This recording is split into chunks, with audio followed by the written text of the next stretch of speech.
Hi everyone, in this video I will show you that how you can get the fish every time in the Fishing Master game. Guys, this is very simple and easy strategy to get every time fish in this game. So first you have to just simply throw your hook, and once you throw it, just you can select it to the perfect, in which it is the curve of the yellow. You can select it to the perfect.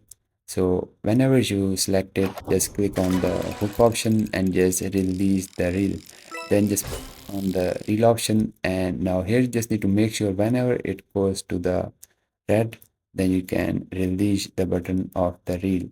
So once you got it, now you have to just pull the reel on the left hand side whenever it says to pull the reel on the left hand side, and whenever it says to pull the reel on the right hand side, you can pull it onto the right hand side.